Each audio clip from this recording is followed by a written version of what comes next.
जय श्री कृष्णा। राधे राधे। आज सुनेंगे आंवला नवमी की व्रत कथा। आंवला नवमी कार्तिक महीने के शुक्ल पक्ष की नवमी के दिन मनाई जाती है। ऐसी मान्यता है कि इस दिन भगवान श्री कृष्ण गोकुल की गलियां छोड़कर मथुरा गए थे। इस दिन महिलाएं सुबह जल्दी उठकर नहा धोकर साफ कपड़े पहनती हैं और आंवले के पेड़ की पूजा करती हैं। पेड़ को दूध चढ़ाकर सफेद या लाल मोली के धागे से 8 या 108 बार परिक्रमा करती हैं। फिर साथ में बैठकर कथा सुनती हैं और पेड़ के पास ही भोजन करती हैं। ऐसी मान्यता है कि आंवला नवमी का व्रत औरतें संतान प्राप्ति और परिवार की सुख शांति के लिए करती हैं। तो चलिए इस कथा को सुनते हैं। एक सेठ सेठानी थे। उनके 5 बेटे और 5 बहुएं थीं। सेठ सेठानी बहुत धार्मिक प्रवृत्ति के थे। उनके पास इतना सोना चांदी और रुपया पैसा था कि उसे रखने के लिए कई नौकर चाकर रखते थे। वे धन को गिनने की बजाय तराजू में तौला करते थे। सेठानी का नियम था कि वह रोज सुबह पूजा पाठ करके सोने का आंवला दान में दिया करती थी। उसके बाद ही खाना खाती थी। इस तरह सेठ सेठानी आराम से रहते थे। पर एक दिन सेठानी जी की बहू ने सोचा, यदि सासू जी इसी तरह रोज एक सोने का आंवला दान देती रहेंगी तो हमारे पास तो कुछ भी नहीं बचेगा। तो सब लोगों ने मिलकर सासू जी से कहा, वह सोने के आंवले की जगह एक सादा आंवला दान करे और खाना खा लिया करे। सेठानी जी ने उनकी बात मान ली और रोज एक सादा आंवला दान करने लगी।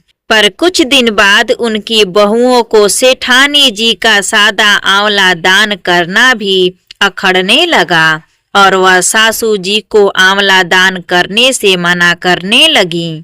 तो सेठ जी और सेठानी जी बहुत दुखी हो गए और वह अपना घर छोड़कर निकल गए। दोनों चलते चलते एक जंगल में पहुंच जाते हैं और उस दिन सेठानी जी ने आंवला दान नहीं किया था, जिस कारण उन्होंने खाना भी नहीं खाया था। जंगल में पहुंचते पहुंचते रात हो जाती है। सेठानी जी और सेठ जी वहीं एक घने पेड़ के नीचे सो जाते हैं। सुबह उठकर देखते हैं कि जहां वे सोए थे वहां भगवान की कृपा से एक सोने के आंवले का पेड़ आ जाता है। सेठानी जी ने उस आंवले के पेड़ में से एक आंवला तोड़कर दान किया और फिर खाना खा लिया और फिर वह दोनों वहीं अपने लिए एक घर बनाकर रहने लगे। धीरे धीरे सेठ जी का व्यापार बढ़ने लग जाता है और वापस उनके पास बहुत धन दौलत आ जाती है और सेठानी जी भी फिर से रोज एक सोने का आंवला दान करने लग जाती है। इधर सेठ जी और सेठानी जी के घर से निकलते ही उनके बेटे बहुओं में आपस में झगड़ा होने लग जाता है और इस कारण व्यापार में घाटा लग जाता है और सारी पूंजी खत्म हो जाती है। इसके चलते उन सबको मजदूरी करने के लिए घर से बाहर जाना पड़ता है। वे घूमते घूमते काम की तलाश में वहां पहुंच जाते हैं जहां सेठ जी और सेठानी जी रहते थे। वहां उन्होंने सेठानी जी के सोने का आंवला दान करने की बात का पता चलती है तो वह एक बार अपने मन में सोचते हैं कि कहीं हमारे माता पिता तो नहीं। फिर सोचते हैं हमारे माता पिता के पास तो कुछ भी नहीं था, वह कैसे हो सकते हैं।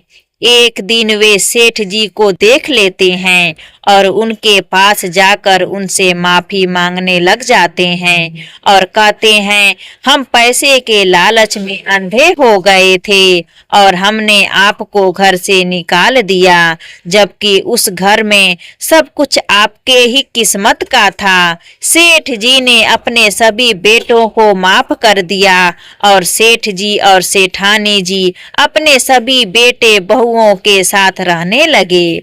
प्रेम से बोलिए भगवान विष्णु की जय, कार्तिक महाराज की जय। अगर आपको यह आंवला नवमी की व्रत कथा अच्छी लगी हो तो प्लीज हमारे चैनल को सब्सक्राइब करें, वीडियो को लाइक करें, अपने दोस्तों के साथ परिवारों में इस वीडियो को ज़्यादा से ज़्यादा शेयर करें। धन्यवाद।